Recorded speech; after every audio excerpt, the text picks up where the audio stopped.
Acute inflammation happens as a part of our defense mechanism to clear pathogens. So when a virus or bacteria invades us, we need to quickly mount an acute inflammatory response to get rid of the pathogen. Sometimes that acute immune response isn't enough to get rid of the pathogen. That's when we elevate the level to the adaptive immune response. That's when you involve specific lymphocytes, T and B cells, to fight off the infection. So inflammation is a necessary process for dealing with pathogens, but sometimes it can also turn against us.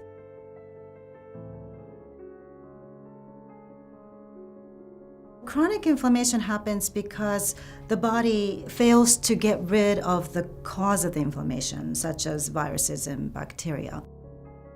In those conditions, such as chronic infection with HIV or hepatitis virus or long COVID, in which case we believe there may be a persistent viral reservoir that's causing this chronic inflammation, the inflammation itself becomes the enemy.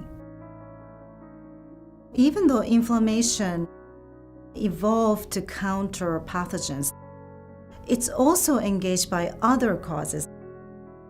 And so having an excess amount of fat, for example, alone is able to trigger the immune system and induce the chronic inflammatory response that then fuels further problems to happen because the body is sort of trying to fight off a non-existent infection. And therefore, it can sort of engage a chronic state of inflammation. I can't think of a disease which doesn't involve inflammation. But we're now learning more and more about the physiological role of inflammation. Homeostasis ensures that we have a normal operation of different physiological functions like heart rate, breathing, and glucose levels or insulin levels. Those two systems, the inflammatory system and the homeostasis, they work together to maintain each other. Sometimes the inflammatory response has to override the homeostatic response. That includes things like adaptation to different diet.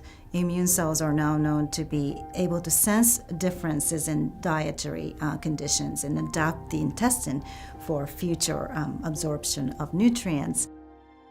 This kind of events that are not necessarily at all related to pathogens, but for maintaining physiology, inflammatory responses are integral in order to maintain health.